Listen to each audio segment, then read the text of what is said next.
Personally, this is my 11. I'd go for Trossard as the false 9 because he's so clutch. I'd still get him in this team. Havertz, yes, he's 6'4". I actually don't see him bullying Romero and Van de Ven. I see a Trossard or a Jesus doing that more, and I'd rather see them interchange with their quality in tight spaces, causing those two centre-backs real problems because they can be rash, though I rate Van de Ven very, very highly. Yeah, so that's me explaining why Kai Havertz shouldn't play in the North London derby. Or start. I said start. I thought he would play. I didn't think he played this well. If I thought he played this well, people, of course I'd have wanted him in the 11. But he's made me look a right idiot. And you know what? I say it with a big old smile on my face because I'm absolutely delighted for him. I really am. I got it so wrong. I got it so wrong to think that he wasn't perhaps what we needed in this game. He might well have been the difference. No, he was. That goal, that assist, he ultimately, in a game where we were at one point perhaps lucky to be 3-0 up and then in control but only 3-2, I actually thought Kai Havertz was the constant in that team who drove us up the pitch, who was a threat, who understood the assignment and led the line and set the tone for Arsenal so brilliantly. Kai Havertz deserves all the praise for that performance. And I've not been overly critical. You can tell me in the comment section, but I don't think I've been overly critical about Kai Havertz, especially in 2024. I did a video on him a couple months ago about whether we should be appreciating him more. I've tried to do tactical breakdowns of what he's offering. We did a video on whether he's kind of invented a new role from midfield. There's lots of things that I've done to try and break through with Kai Havertz, but I never quite got there. I never quite thought, there's the quality, there's the £65 million player, there's the striker that is, essentially dictating we don't bother with the market this summer. But in this game against Tottenham, I saw that. I'd like to, of course, see more of it, but we'll leave that to the end of this video. I just want to praise this performance. He was outstanding. He was utterly outstanding, and like I said, he made me look an idiot. And there are numbers to prove it. He won 11 of his 18 duels, coming out with more duels won in a tricky game away from home like that in the North London derby, winning 7 of his 9 aerial duels. Phenomenal numbers. 46 touches he had with 20 passes completed. He created 2 chances with 2 key passes, got an assist and got a goal. We'll talk about that goal in a sec, but let's have a little look at this. Fantastic breakdown from Canon Stats where they show you graphically where he did a lot of his great work in terms of passing received. In the middle there you can see that kind of heat map displaying it, the defensive actions broken down in symbols there, and you can also see the open play passes. Key though was that, there you go, I use the word key, that key pass there that ended up in an assist to Bukayo Saka. Absolutely phenomenal. When you look at that goal, so well executed, because Arsenal got that first goal. And actually, that had slightly been coming with the, fun enough, Havertz disallowed goal because Ødegaard was offside and Arsenal starting to get a little bit of a foothold in the game. And then Højbjerg scores the own goal. But then we had to weather a storm. Romero heading the ball wide, Romero hitting the post, Van de Ven with the offside goal. You think, we are really holding on right now. We need to throw a punch back. And it was Kai Havertz that did that. Bukayo Saka shows incredible composure to look after the ball, find Havertz. And I actually remember in the moment on the watch along thinking, has he taken too long on the ball here? But he just delayed enough, turned around, fronted up the pitch, the attacking area he wants Arsenal to exploit, and plays. I mean, I sort of remembered it wrong at first. At first I thought it was a bit of a caressed pass sort of curled into Saka. It's not, it's a brilliant ping, because by pinging it the way he did, he just lands it perfectly into Bukayo Saka's run. Saka doesn't have to break stride, and then Saka's touch is perfect, and he kills Davis and he kills Tottenham with that finish. And it was devastating. Kai Havertz was crucial. He didn't just hit a sort of chance ball into an open area, he executed it brilliantly, and it was superb from Kai Havertz, and Arsenal go 2-0 up. And I think that's the point at which Arsenal then took control of the game. It's only really errors that let Spurs back in. Before that, granted, they were working really hard and we had to kind of hold on to keep that 1-0 lead, but from 2-0 up I actually thought Arsenal were comfortable, and it was the errors that let Tottenham back in frustratingly. But Kai Havertz crucial to that, and then of course he gets his 3rd goal, which was brilliant. And we can talk about the assist, we can talk about the goal. I loved everything about his play, guys. I loved the way his hold-up play, his touch took him into all the right areas.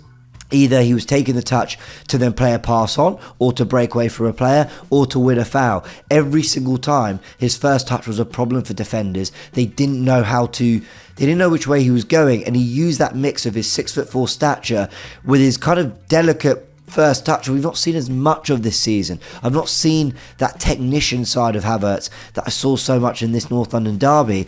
And it made him a real handful. Not again just because he's 6'4" and they couldn't sort of quite deal with him physically.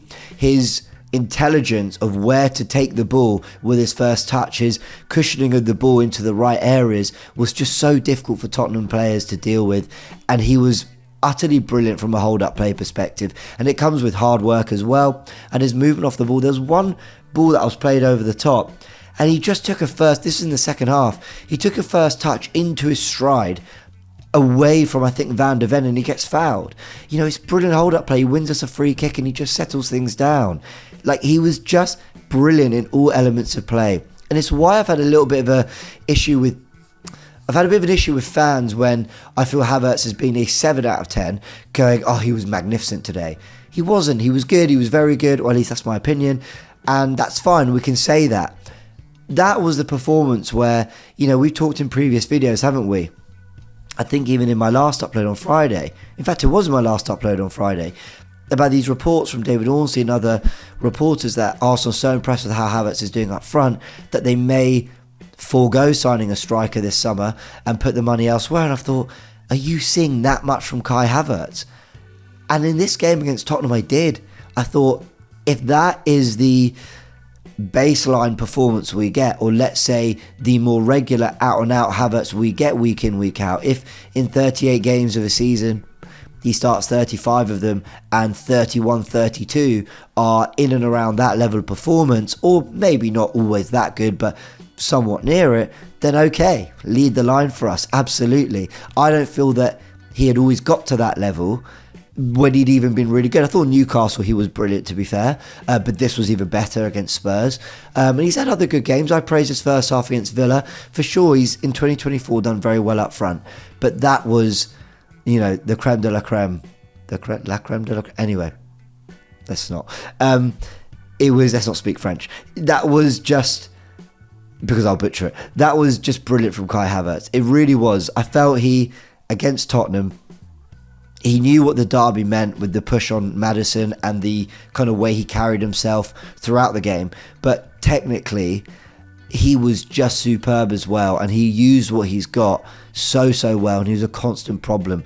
I felt Jesus would be a bigger problem in terms of his kind of wriggly nature and the way he can, you know, take the first touch, spin and turn. But Havertz had a bit of that to his game as well as being an aerial threat that they couldn't deal with. Havertz was utterly immense. And if we're talking about whether he can lead the line next season, I mean, let's look at some of his numbers. He's played 48 games this season, with 15 of them as a striker and 32 in midfield. He's got 13 goals and 6 assists. Can he be a 20-goal-a-season striker when he's starting every game up front? Probably, yeah, but he probably can. His movement's good enough. He's a decent enough finisher, certainly gets in good enough areas, and he's got like that profile and that, I don't know, he's got the tools to be, I think, an out-and-out striker for Arsenal. But again, you know, is that how Arteta sees him? Is he gonna, because if he's gonna be our starting striker next season, I don't want to see him drafted into midfield at times. I know that there's that versatility, but he's by far and away played his best football up front, so keep him there. He was fantastic. He was really fantastic, and he's a big part, if not the main part, of why we won the North London derby. Saka phenomenal as well. Partey as well. The whole team had to dig deep for sure. But I just felt Kai Havertz, I didn't know whether Romero and Van de Ven would get the better of him physically in some ways. And I don't mean in the air, I meant more on the ground. And to be fair to them, at times they did. I thought they were very good. But he just rose to it and stepped up and was massive in what was a massive game for Arsenal. So yes, I look an idiot, but trust me, we all love looking an idiot on days like this, and in moments like this when someone has stepped up to a level that I think a lot of you, to be fair, in the comments expected he could. I thought he could be good in a game like this, and I thought he'd start. I didn't think he'd be this good. And it set the tone now, Kai Havertz. If you're going to be the Arsenal number 9, this is at least in and around the level of performance we want to see, because he's been building up to this. He's been getting better and better, and that was very good. That was very, very good. Away at Brighton, brilliant. Serti did his thing against Wolves. Fantastic second half against Chelsea. And I actually thought his first half against Villa was good from midfield. But that was, yeah, he's been building up to this. So well done, Kai Havertz. Phenomenal, phenomenal performance. Man of the match by far. And a striker's performance that is getting some people rethinking what the summer market should look like. And I just want to say a really big thank you for watching this video. If you did enjoy it, actually hit the links right here to watch more content like this, including my Football First podcast, which drops every Monday to Friday at 6 AM. And I know it's annoying, I am really sorry to have to ask, but if you want to show support to the channel, hitting the like and subscribe buttons help promote the content much more than you could possibly know. Thanks again.